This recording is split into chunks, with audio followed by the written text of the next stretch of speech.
Corporate Governance from the Institute of Higher Learning. He has also had the good fortune of accompanying Swami to Kodaikanal during one of Swami's visits to that place. He lives in Bangalore and is on a short visit to the United States, and we are extremely grateful to him for sparing time for us today. Let us give a warm welcome to Dr. Vineet.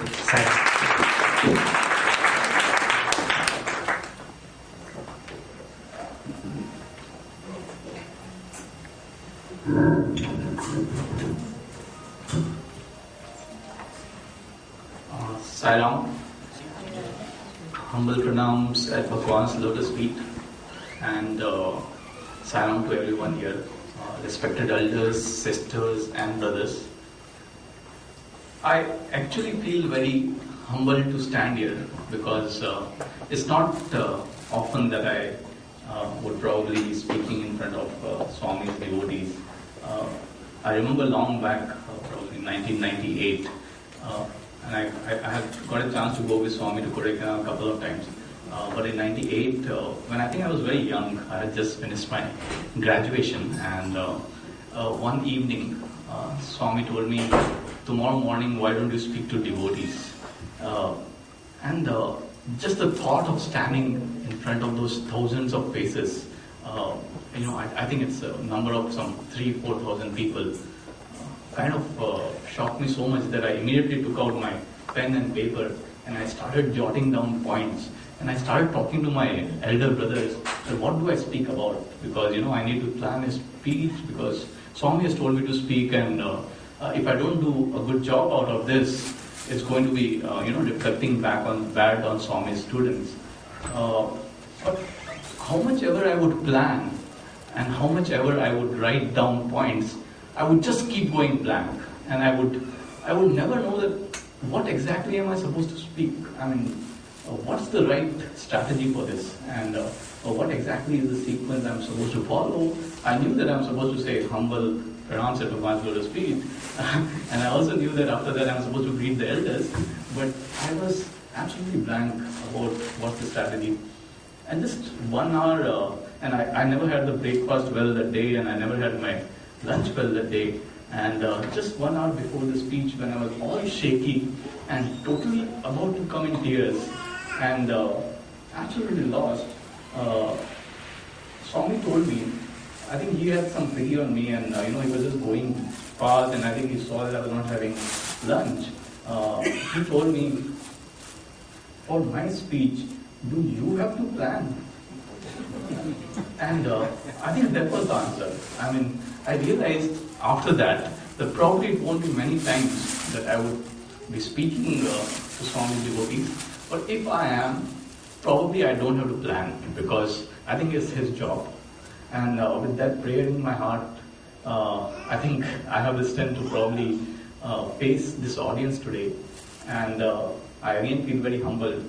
To do justice to this gathering, I have just few thoughts lingering in my mind.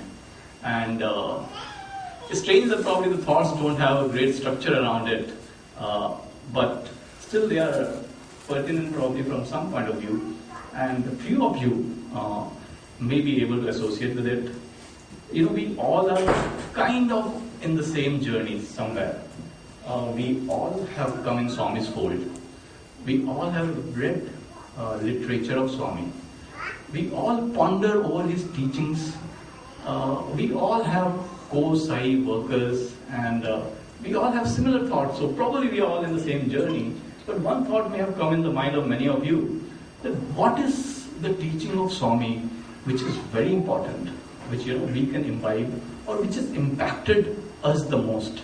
And I often wonder about this thought in my mind, and two things come pretty strongly when I think about this thought.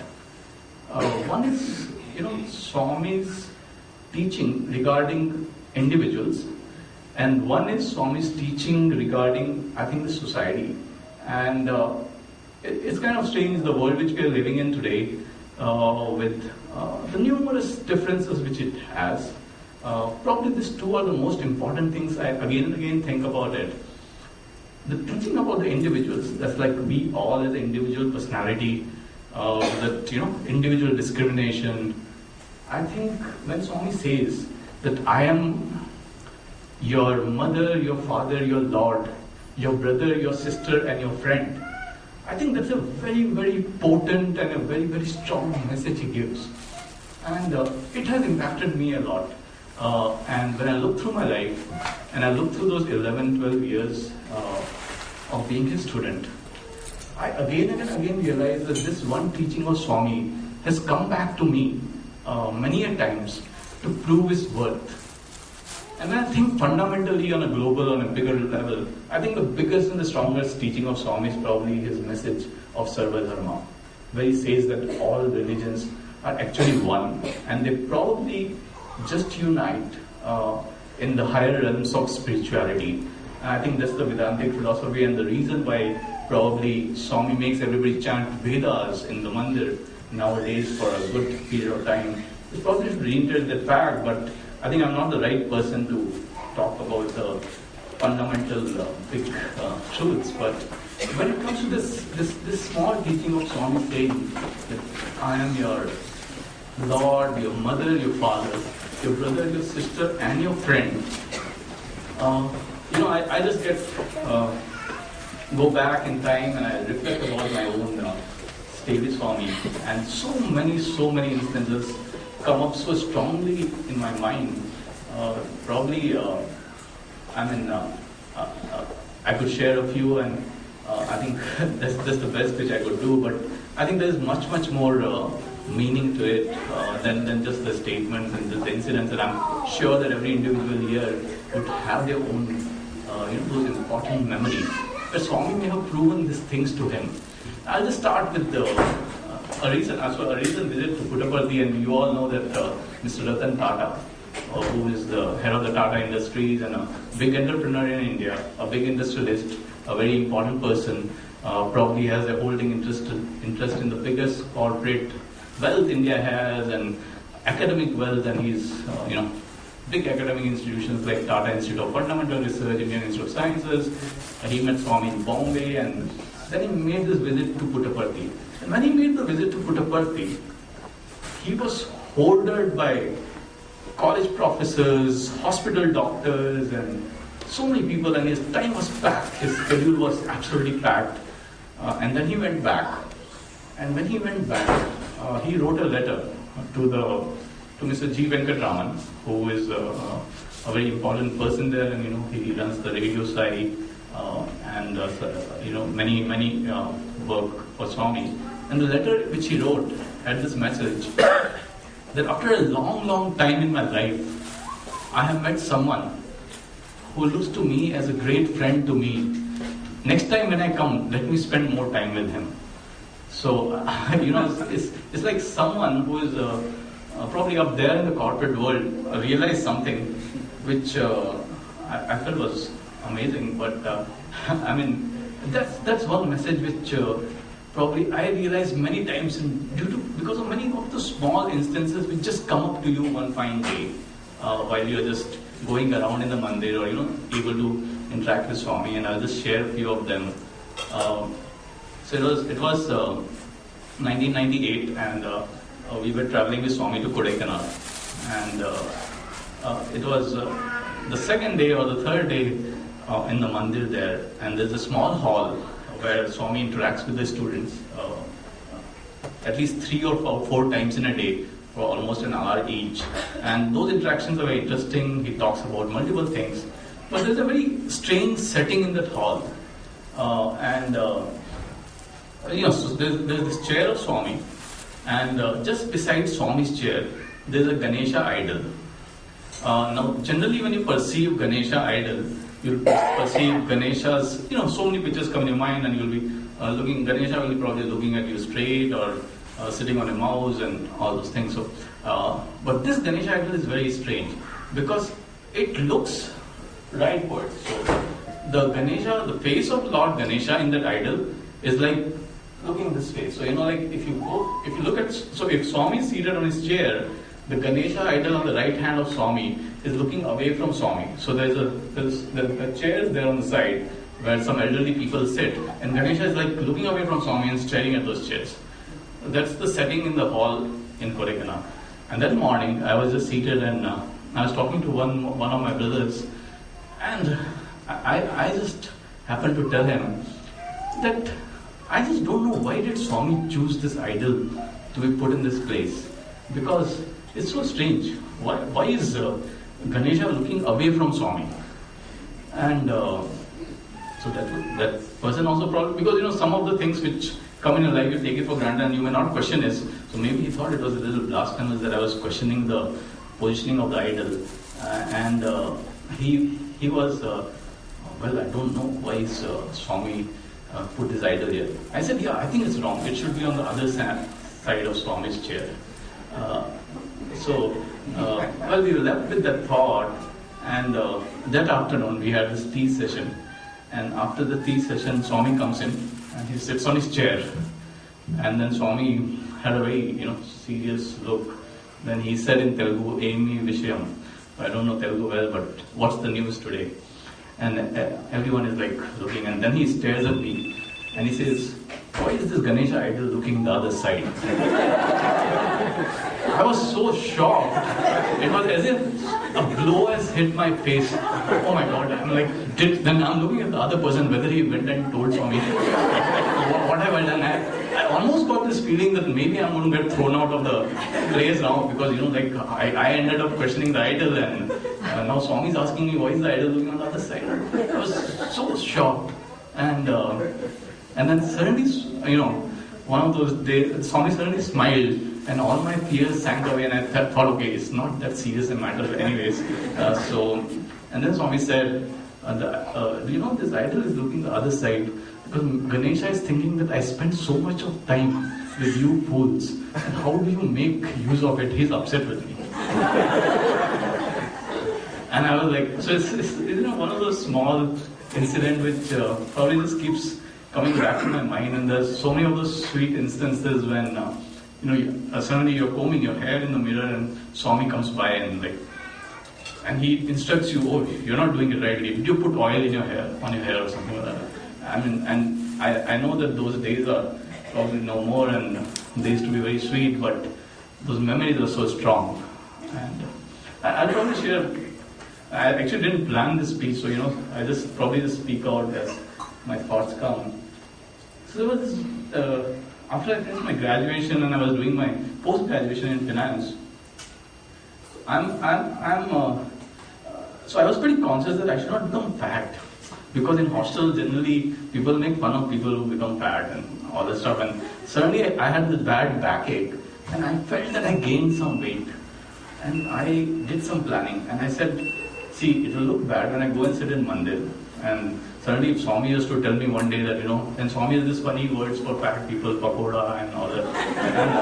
And I used to have other batchmates of mine who would get called that, and I would laugh and enjoy. And I'm like, I don't want to be called that. And I started getting this fear in my mind that I'm gaining weight and I should not be gaining weight. So I did a planning. I said that, see, everyone has dinner in the hostel, and they serve rotis and they serve rice and they serve all these things. So I'll cut down big time on my diet, and I'll just have one roti every night. But those, when you're with your family, you have expectations from your family. So say suppose if you're sick one day, you want everyone to care for you. In the same way in the hostel, when something happens, you want people to give you attention. So when I started doing this dieting, after 2-3 days, I was pretty disturbed about the fact that none of my friends and my roommates have actually noticed my effort. And none of them have come up and told me, hey Vineet, why are you not eating well? I mean, why are you just eating one chapati? And as the days went by, that expectation started increasing, and I was pretty frustrated. And then there was this day, and on a Saturday morning, I was like, I think all this dieting and all is a big waste. No one notices. In fact, I wonder if I have any good friend in this whole hostel. All my roommates are big waste. They don't notice that I do all this dieting, and I don't even understand whether am I losing weight or not? I have no yardstick, no measurement. I just don't know what's happening, and I was all upset. And this is such a stupid thought pattern of an individual. And would you ever expect? I don't know what was I expecting, but I was very upset. I wasn't reading. I was sitting in the mandir, and I didn't even ran, and I didn't try to take any strategic position in the mandir so that I can catch Swami. I was somewhere in the back, and I was all upset with my friends that I don't have any good friend. I was thinking that it's a big waste. My parents sent me out here, and no one cares for me in this place. And I've been dieting all these days, and no one cares for me. And Swami comes for darshan that day, and Swami walks up in the front. I think some dignitary was visiting Puttaparthi, and Swami was very busy and all activity and all. And suddenly, in between all this, even I remember the flash of thought in my mind. Swami is also busy, and and suddenly, out of the blue, I'm sitting far back, and Swami says, "Call that Assam boy." So I'm from Assam in India, and so I just ran and I went up front. And you won't believe in that 1 minute, he said, "Sirf ek chapati khata hai, अच्छे से खाना नहीं खा सकते. Mother, father send you here, you're not having food, you become so thin." I was like, "Oh." I was so happy. I had all wrong expectation. I was expecting my roommates to recognize that I'm dieting. I was expecting my friends to tell me that I was becoming thin. But here is the Lord of the universe who comes down and tells me, "You have become thin." And then when I sat back and I thought, probably it is a very small incident, but with a very strong message that probably we do not know where to search our friends for. So I think maybe I just had a fortune of this incident, and you don't have this fortune every day.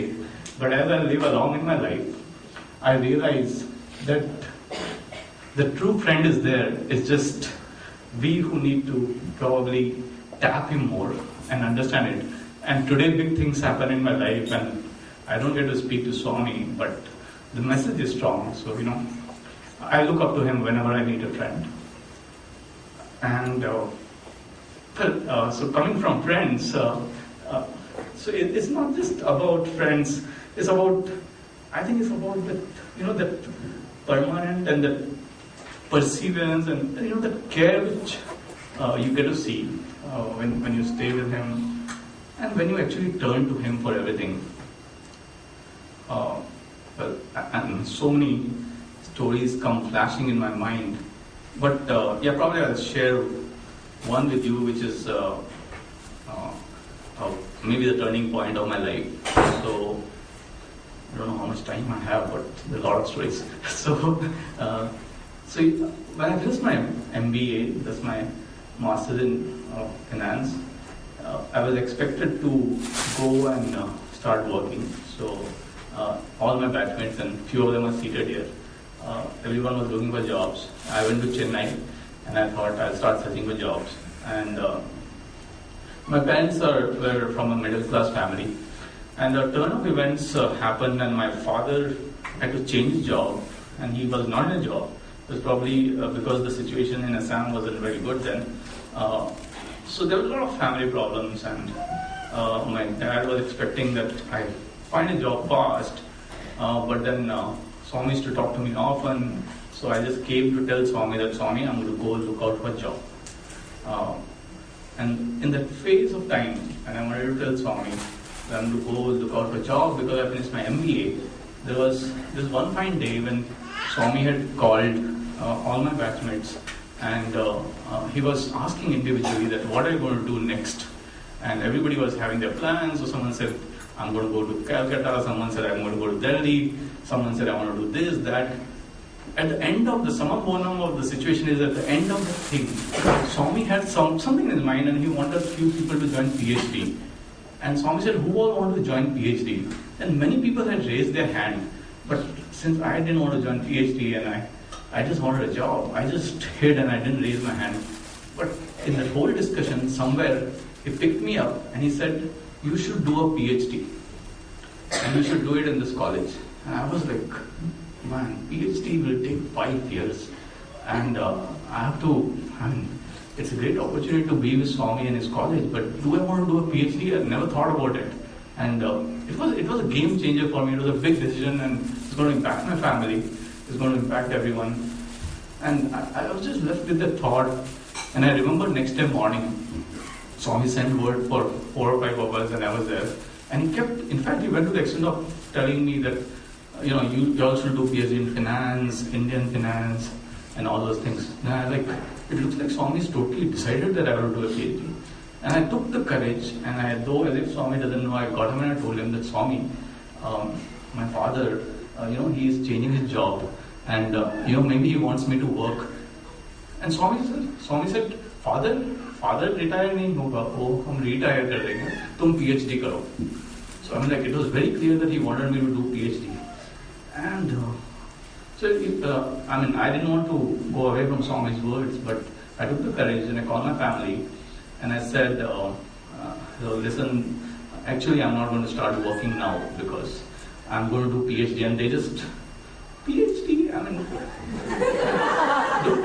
Do people do PhD after MBA? The reason you want to do an MBA was you want to do a job. And so it was a big shock. I think it's obvious that it will probably be a big shock for them, and it was a big shock for them. And at that point of time, because I was adhering to what Swami wanted me to do, I was so strong about it. And I told my father, you don't worry, Swami will take care of me. You just let me do this. I'm going to do PhD, I'll do what Swami wants me to do. So you don't worry, you don't have to. And then I took the courage, and I don't know how I got the courage. I told him, you don't have to worry to spend money on me, because I'm sure Swami will take it. I just told him that in one of my. So I think he just, parents are always giving, and they just felt, okay, he has decided, and so that's it.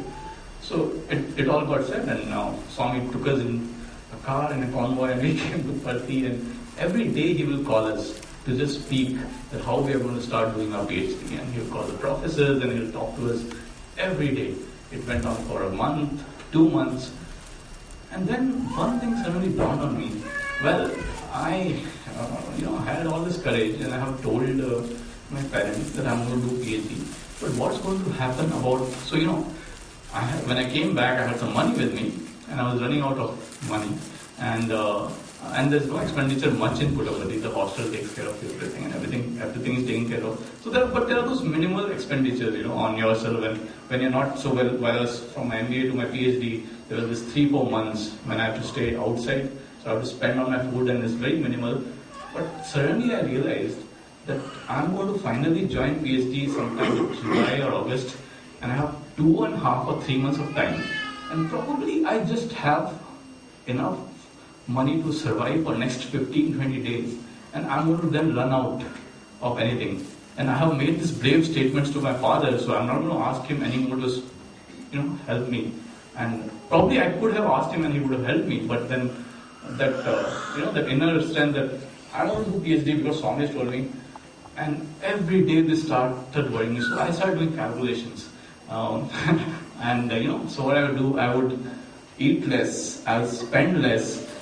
So everyone in the morning after darshan will get up and go for breakfast. But I won't go for breakfast, and I'll eat idlis in the lunch and all those things I start doing so that, I can last till I actually get officially enrolled for PhD and I start getting my stipend and all those things. And I think one of the most powerful incidents which impacted me happened in those days.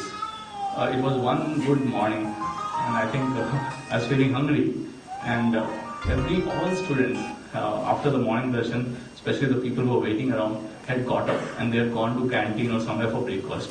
But because breakfast was not on my agenda, I was seated alone on the portico.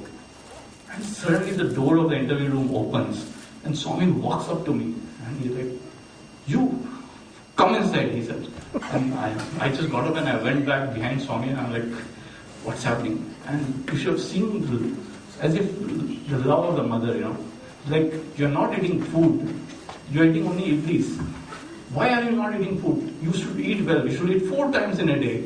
And then, I was hearing all that, and suddenly he just puts his hand in my hand. I don't know how many notes or money, how much money that was, but he filled my hand with money, and he said, "You go back now and go and eat breakfast." So, I was so shocked. I'm like, it just impacts you so badly then, and now when I think back of it, I probably wonder, it's like, when he says, I'll take care, or he asks you to do something, though you may think that he's missing out or maybe he's forgotten or something, he just comes back to you exactly when you need him the most. And so, and I remember once he sent us to Bombay for doing this research, interviews and all those things. And it was, what we used to do when we were in Bombay, we would write to him letters every 2 days that, Swami, today we went and met this person, and this is what happened in our PhD studies and all these things, and we'll send something like a report out to Swami. And there were days when I wasn't well, and I probably did not write those letters and send it to him. But I wrote the letters and I did not, send it to him, but I just kept it with myself. And I remember when I came back from Bombay, he spoke to us, and he gave such detailed accounts of what all happened. But many of the letters which I had not sent to him, he just kept telling me about them. That you wrote one day that you had a bad headache. One day you had some infection, you got cold, you had fever, and I'm like, the way he gets back to you with details and information, it totally dumbfounds you, and it leaves you wondering that what a big powerhouse it is. And actually, so there are so many of these instances, and I remember instances when probably I was not well, and he would just come and give me vibhuti or medicine. Or my father was not well. My father had some cataract operation, and I'm just sitting somewhere in the behind, and I want to tell Swami, and he'll just call me and he'll give me vibhuti and say, go send it to your father. I in fact remember once my father had an accident. I just had no clue about it, and he said, did you call your home? And I called home and I realized that my father had an accident. So there was a period of time for around 3 or 3.5 years I had not been able to go home, and I used to be in Puttaparthi. And now when I reflect back, there are so many of those small instances which actually gave the power or the the substance or to be there and understand him. And he kind of enticed me as a mother, father, and totally taking care of me. And I remember one of the last conversations which I had before I left the place after my PhD, and he kept saying that wherever you go, I'll be there with you. And I think he probably stands by that today as we go around doing our work, and I was there during the New Year alumni meet. And even now I feel the same strength which holds you. There's one important thought which I have in my mind, and I don't know, I don't think it's been published in many places, but it happened in front of me, so I think I remember it. I have this feeling, and I think many people have this feeling, that Swami actually is a very different phenomenon. So you must have seen great sports people and great corporate executives and successful entrepreneurs. You must have seen politicians, you must have seen people in the field of art, architecture, music, and whatnot. And there's no less of successful individuals in this world. And but have you ever seen someone who, most of the people when we see them, either they will retire at the age of 40, 45, 50, 60, 70, and as people keep growing older, they keep getting risk averse in the terms of finance. I'm like, more the age, more risk averse you would be. But Swami is, I think, exactly opposite. He declared the project for the hospital when I think he was 60 years old, and then water project at 65, and then some other projects at the age of 70. As he's growing, he's taking more and more projects and more risk, and he's totally not risk averse. In fact, if any of you are in front of him, he's so aggressive in his projects and his planning and what he wants to do for the welfare of the people. He sends out people to Gram Seva, and he does so many things. So he's like very, very focused. In fact, his earlier part of his life was those pranks and leelas and good things and stuff and a lot of discourses. But as he goes, he's getting involved in so many of these projects. But one good fine day, it happened that someone who was in the interview room I was very frustrated and I was pretty upset about some things.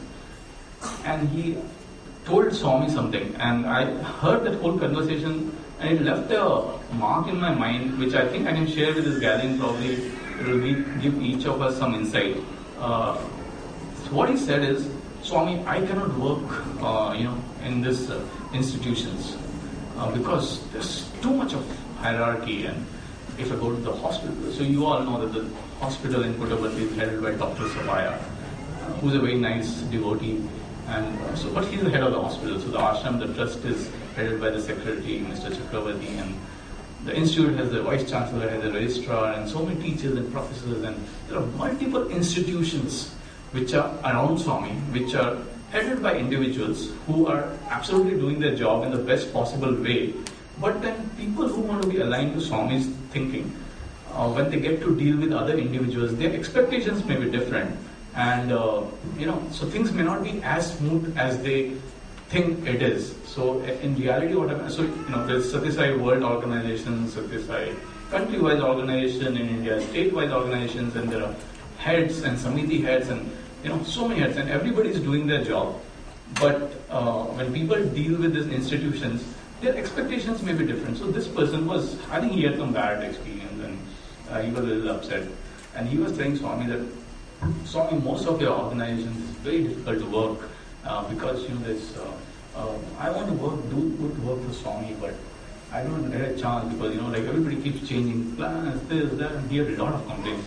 And Swami was so calm. He was just listening out to him for a long time. And then Swami asked him one question in Hindi, I think. "Hamara sabse bada institution kaun sa hai?" So, which is my biggest institution? So this person was probably a little set back, and he was a little. He was thinking. So which is Swami's biggest institution? Probably he did some. I don't know what calculations they did and how did he judge. But I think he came up with some answer like Swami the hospital. Swami said nahi. Then Swami your institutions around the world. Swami is like no. And then Swami said something which I think is amazing. Swami said, my biggest institution is devotee or God ke beech mein equation. So I thought this is some answer. So I was wondering what is this institution, and then I realized what Swami explained to him was this: that I have millions and millions of devotees around the world, and it's not you who is supposed to judge that what I am doing where and who is coming to me because of what. And which each devotee, whether he's in Nigeria or Uganda or Singapore or China or Russia or India or any country, I have a personal equation. So my biggest institution is the culmination of all these personal equations which I have built with my devotees. And the institutions which you see, that Seva Samitis and Bal Vikas and Sathya Sai Institute of Higher Learning and hospitals, they are also institutions, but my web is much, much, much bigger than what you see. It's a very profound and very wide network of personal equations which I have built with devotees. And that is my biggest institutions.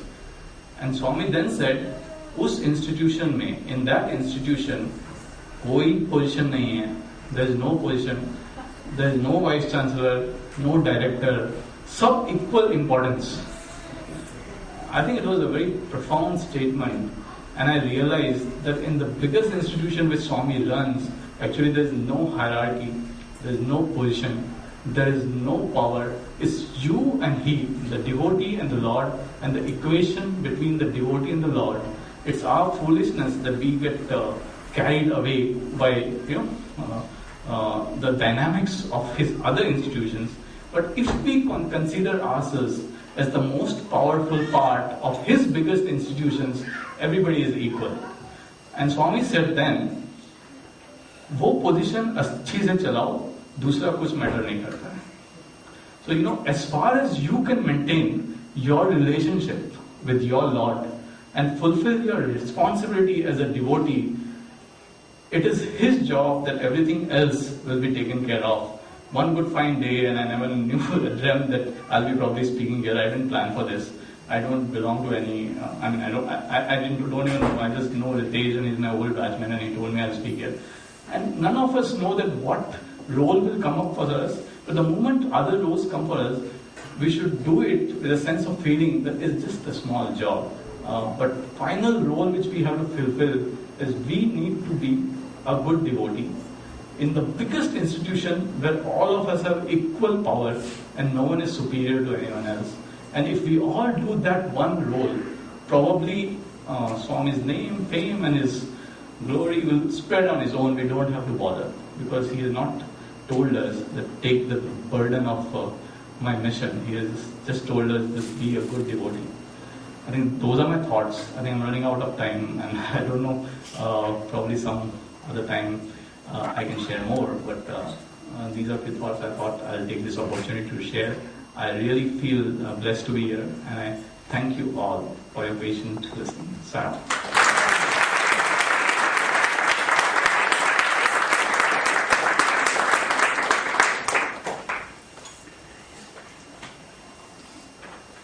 Brother Vineet, on behalf of Flushing Sai Center and all the members here, we thank you very much for coming and speaking, giving us a few nice messages. We thank Swami for also sending you and many devotees like you and students to our center. Just wanted to ask you one thing. I'm trying to lose weight. Will you be my friend? Sathya. We have a small memento. Our devotion coordinator, Tahayapuram. If you could kindly please.